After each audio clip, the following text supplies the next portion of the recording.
Hi, my name's John Peterson, and I'm one of the authors of a book out now called Lore and Legends, as well as a few other things in the past with my co-conspirators here, such books as Art and Arcana, Heroes Feast. There's actually going to be Heroes Feast 2 we're going to talk about a little bit here today.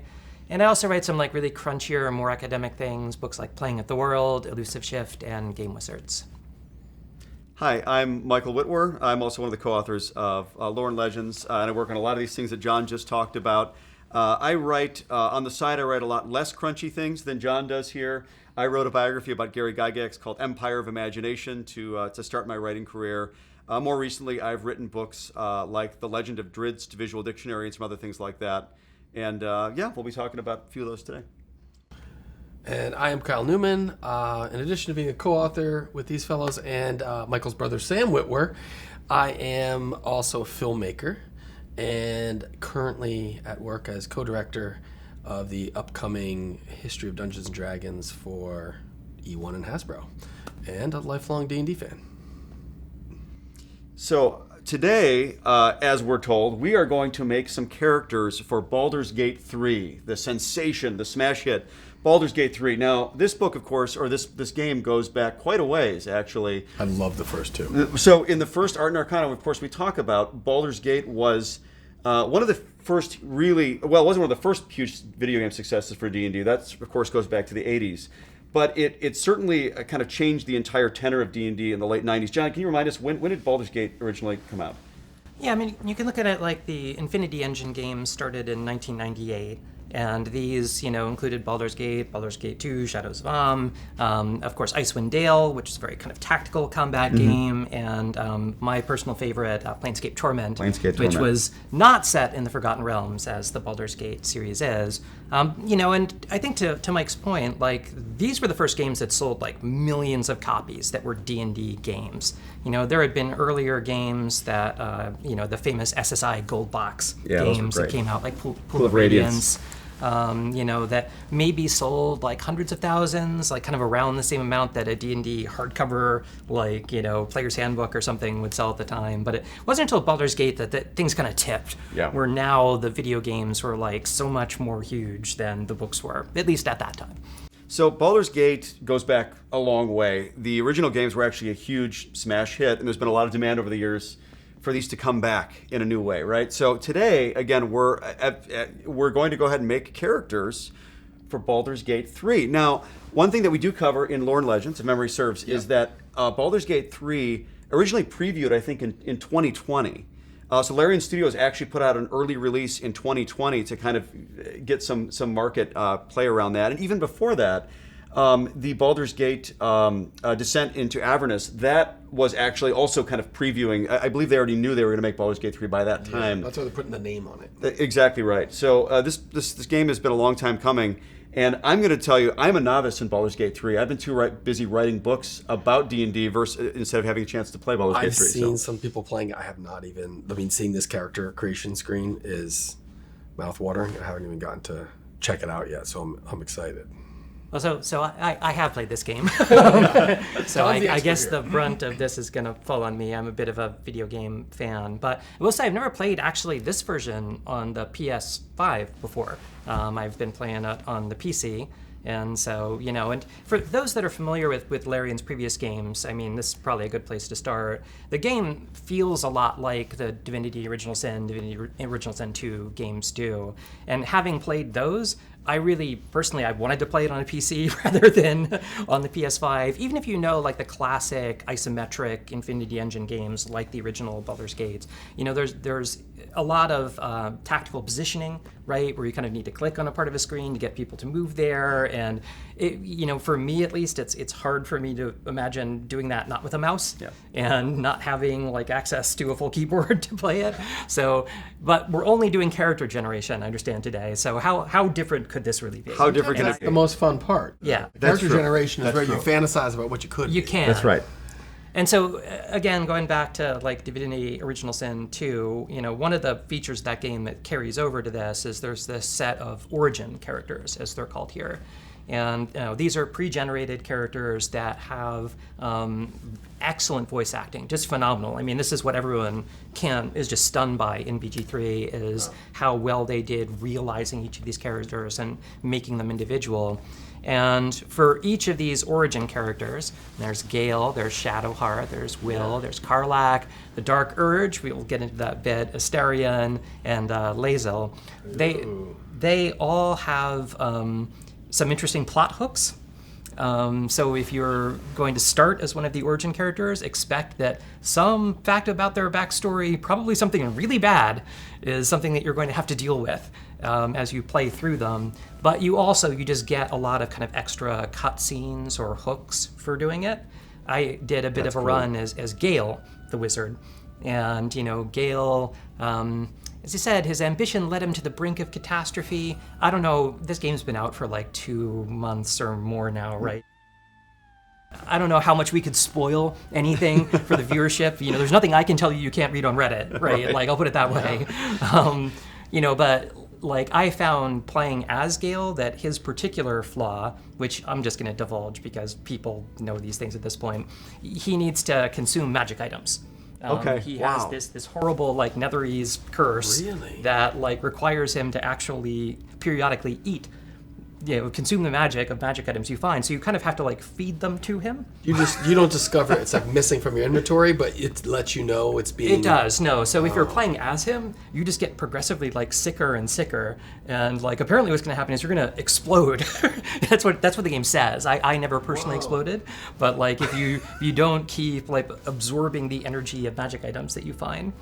And I found playing as Gale, it was much more debilitating than merely having Gale as a party member. So these origin characters will be the people you can recruit if you choose a custom character, right? And so you'll get to know Gale and Shadowheart and Astarion and all these people exceptionally well.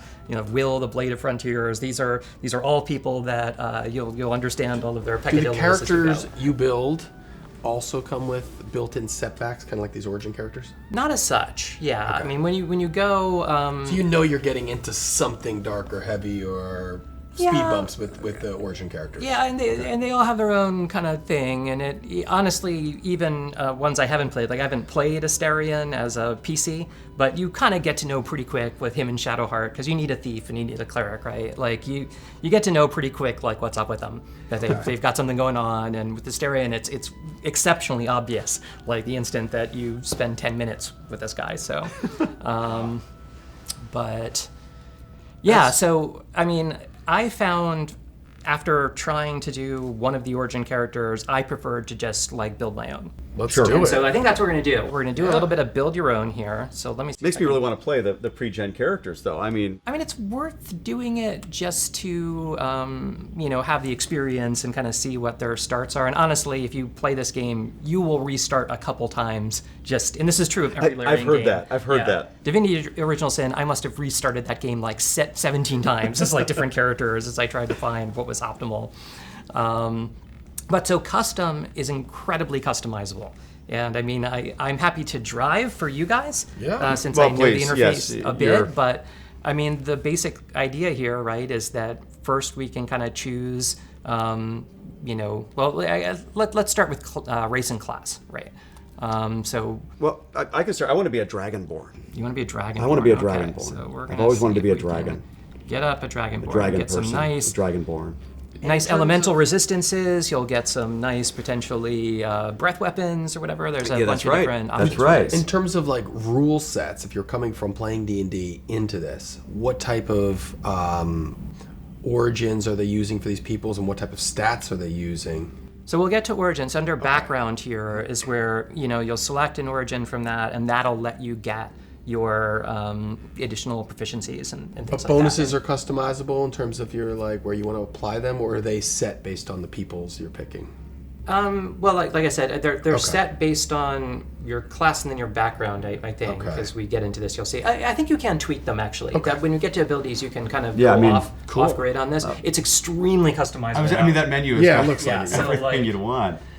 I mean, it might help, if you explain a bit, just maybe Kyle, since you've done a lot of 5e, for the benefit of people that really don't know anything about D&D that are coming into BG3, like, how proficiencies work versus abilities and things like that. And I'll scroll over here to background real quick so you can... Wow, this is really customizable. Wow. Okay, so you see there are a whole set of these backgrounds you can choose. And you gain skill proficiencies as you see there, and those give you a bonus to your roll, and that the amount of that bonus goes up as you go up in level. Yep. So it's not like in earlier editions of D&D, you kind of had like skill points you would spend, and you wanted to have like more skill in something, you would have to buy into it. It's not like that. It's more like you just find the things you're proficient in, and then as you level up, your base proficiency modifier goes up.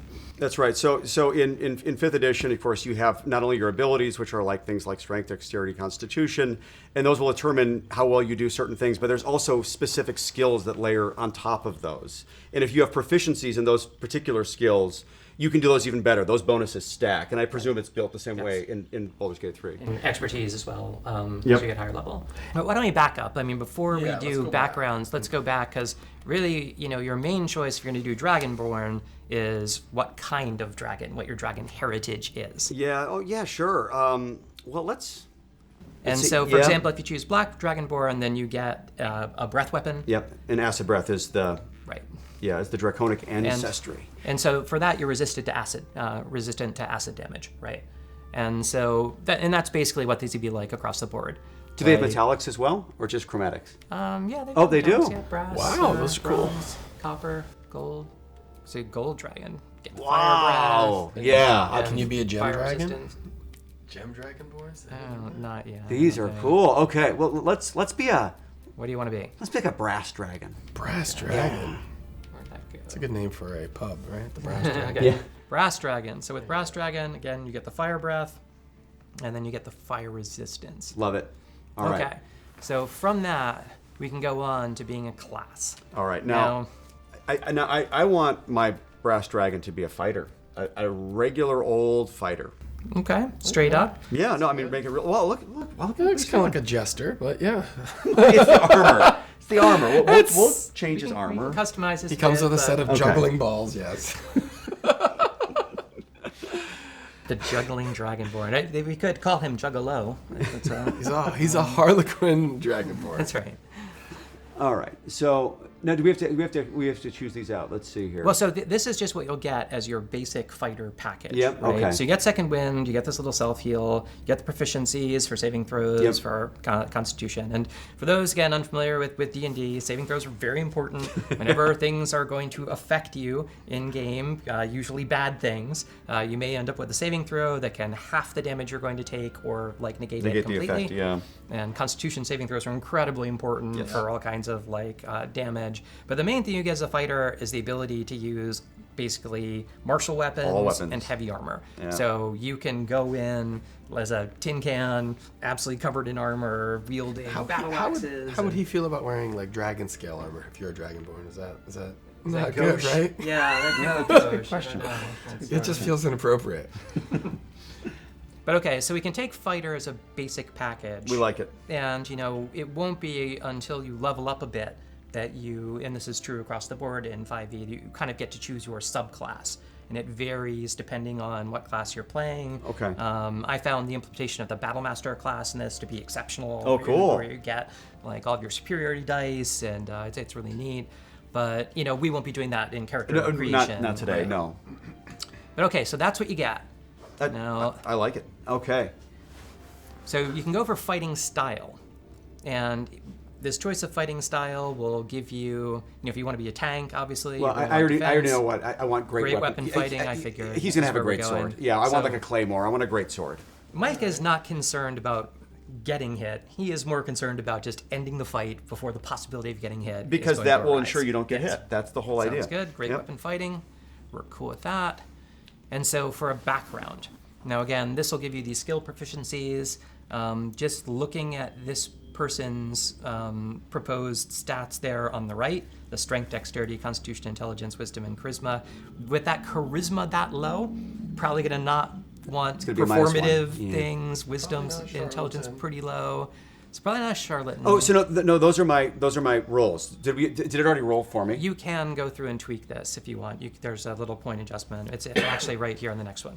Okay. That's what You I can go was through and curious tweak about. these. So your bonuses for being a dragonborn. Or built in there. You see the They're plus already 2 built bonus for in. strength. Yeah. Got it. Okay, And so they already plus built them in. constitution.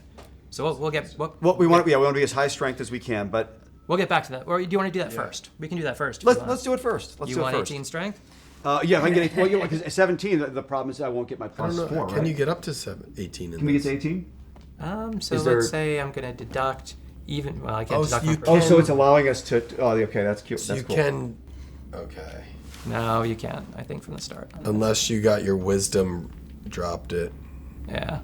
So I might as well take my strength to a 16, really, if I can use that point elsewhere. Let's see, where else can we use it? We can get Constitution at 16. That's hot. If we take, that's what we should do. That's smarter. Yeah, and then Dexterity 13 would be a +1, right? Yeah. Yeah. Intelligence 10's fine. Wisdom So fine. these are a wash. It's this where you are not going to be very Well, let's intimidating or persuasive or. I don't think maybe in we'll that take- outfit you're going to be intimidating anyway. I'm wondering if we should take Intelligence down to a 9 to give us a Wisdom of 13 to give us a +1 on You saving take throws. the with- -1 on.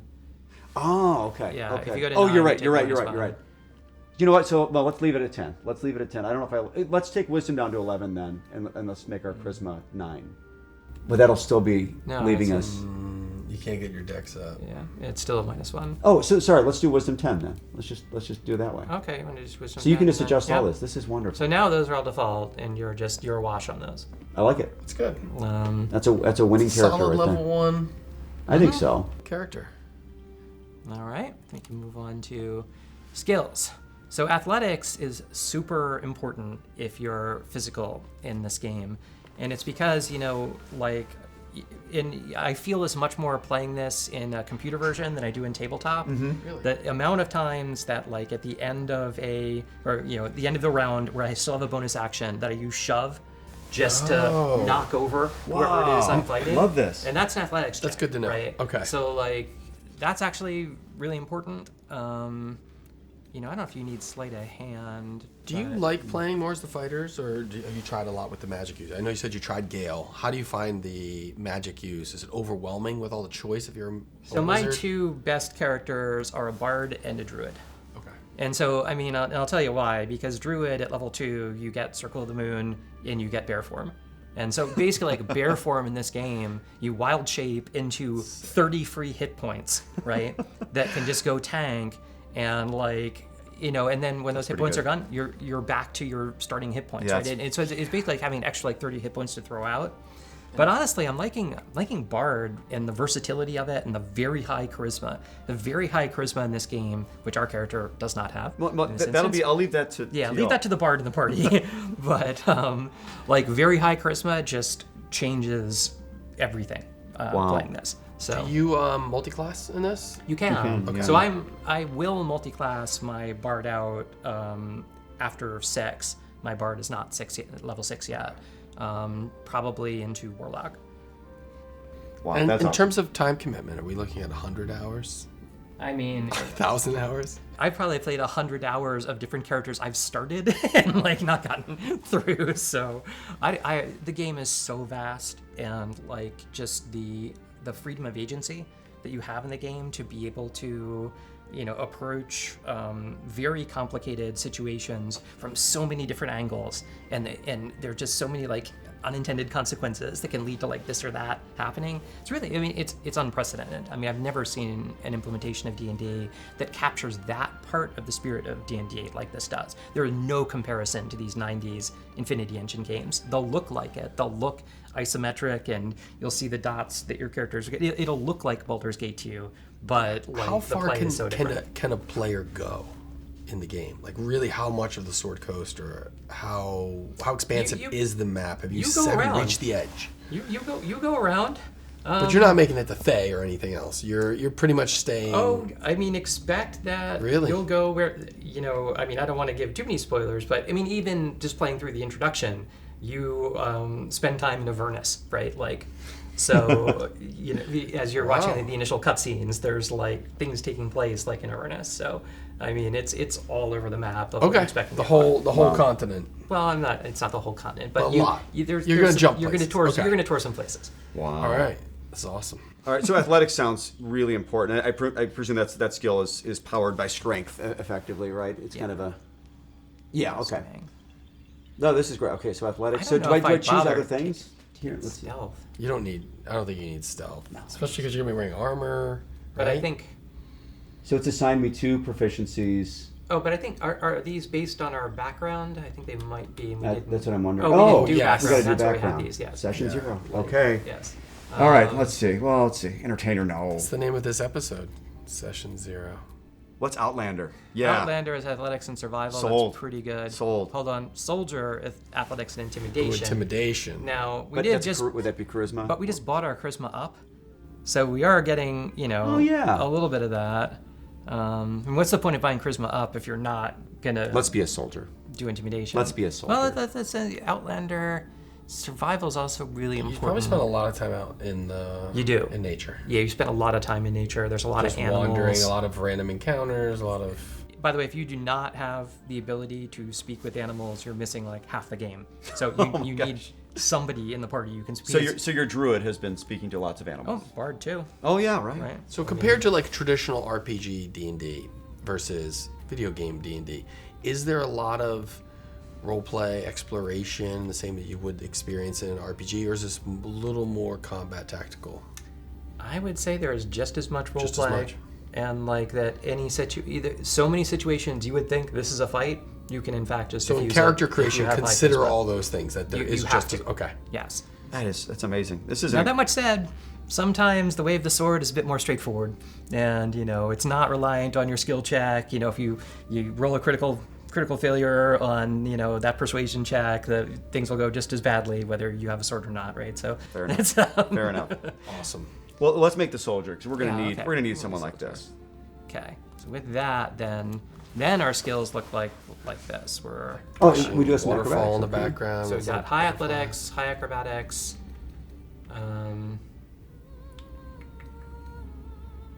And survival. You said survival's really key as well in this. Great. I like this. We This is should working get for it. me. We should get it. Now you can tweak these, right? If we decided we wanted perception. You might want to do. instead of- It depends. You get to build the party too around you. So, right? and everybody in your party is constantly rolling passive perception as you play.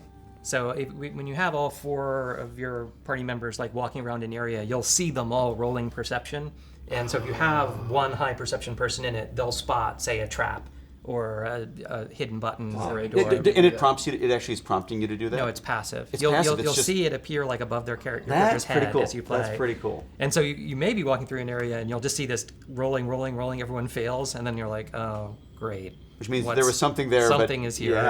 Yeah. Could be good, could be bad. Wow. Yeah, there's a lot of that. This is incredible.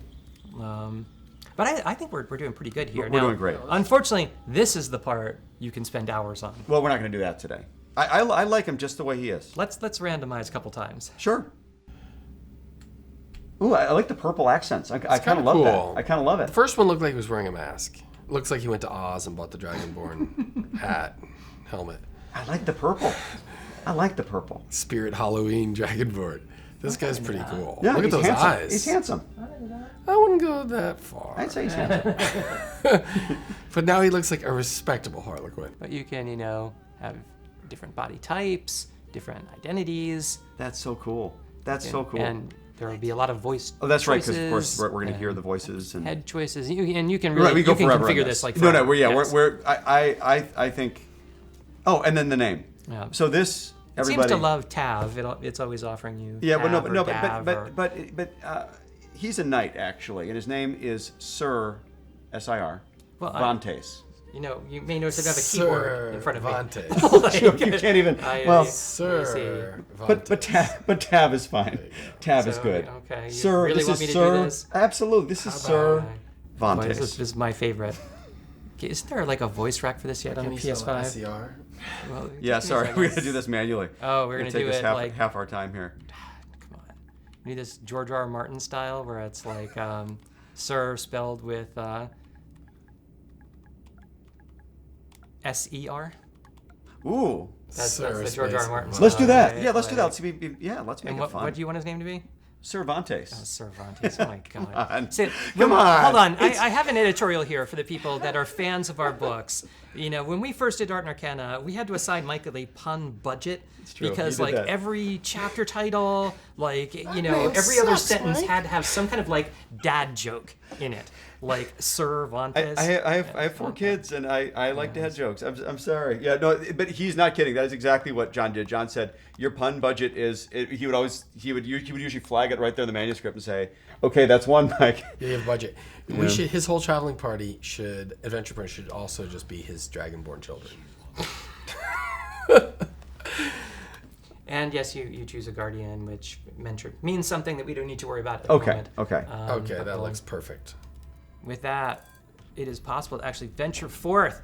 And look at that. There's like this terrible mind flayer. You're What's this trapped mind in a flayer doing? ship. Who is this? I know. What's he doing? His name is Steve. They're floating around. Mind flayers are terrible. Steve the Mind Flayer. Well, I hope you enjoyed us blubbering through Baldur's Gate 3, and thank you, John, for knowing your way around. How exciting! Guide. I have to say, I would want to stay all day and do nothing but play that game. This looks like the most extraordinary digital implementation of 5th edition that I've seen so far. So, wow. Anyway, so we've got some books coming out. First of all, we have got a sequel to our New York Times best-selling Heroes Feast called Heroes Feast Flavors of the Multiverse. There it is. Right here. Kyle, when's that out? That comes out November 7th. That is awesome. We are so excited about this book. If you flip through Heroes Feast 1, you own Heroes Feast 1, tremendous production value, beautiful photography, really immersive. We took it to another level with this book. We are so thrilled with how it came out. The team did an amazing job. It's pretty exquisite, sumptuous photography, and the book travels through 7 different settings, locations. So they're all brought to life in a beautiful way. If you're a fan of the multiversal aspects of 5th edition and all of D&D, then I think there's especially something for you. You can bring something to your campaign, to your table, lots of food ideas to kind of amp up the connective tissue with what you're eating, with the game you're playing. It's awesome. We're so proud of it. And there is also a Barnes & Noble edition as well, coming out November 7th. With its own exclusive cover, if memory serves. And as a little Easter egg, the characters on the cover of Heroes Feast 1, some of the characters were selected and they became the traveling adventuring party for Heroes Feast Flavors of the Multiverse. And there is an awesome narrative involved in that. And the 3 of us wrote Heroes Feast 1, but Sam Witwer, Michael's brother, also joined us for Heroes Feast Flavors of the Multiverse. So if you loved Heroes Feast, you're going to really love this book. We think we really did turn up the volume kind of across the board on that. And wait, there is a Heroes Feast cooking show. Might as well talk about that, because also in November is, as it stands now, the release date for the Heroes Feast cooking show, which is based on and inspired by Heroes Feast, the cookbook volume 1. So And you might see some familiar faces on that one as well. Yeah, you might. And then, of course, the other thing we're really excited about right now, and one reason we've been so excited to actually tour Baldur's Gate 3 a little bit, is we have been thinking day and night for now 10 years about the 5th edition of D&D. And we wrote about it, in fact, in a book called Lore and Legends, which came out in October. But this month will be the special edition of Lore and Legends, which comes with all kinds of different stuff. So not only does it tell the entire story about how 5th edition came about, how it became a worldwide phenomenon and success, but in the special edition here, there's going to be all kinds of special features. We got a dice tray? We've got a custom dice tray. We've got a little custom 50th anniversary, golden anniversary die that comes with the set. It's got some printed art, and it's got a 5th edition map, which actually is an official map by Jared Blando. You know him, love him. He's a spectacular cartographer. And he created a map that has actually got all of the key locations that occur within 5th edition adventures and campaign guides. So it's really pretty extensive and cool. And of course, this has an exclusive box with art by Hydra74, one of the stars of 5th edition art. So that's coming out at the end of this month, so we hope you check it out. 28th. Yep. Yeah, and that's everywhere. But like we said, for Lore and Legends, there's the regular and a Barnes & Noble edition with a pretty cool alternate cover. It's not here, but it's always impressive what the team at Penguin puts together. No doubt. So we hope you check it out. Thank you.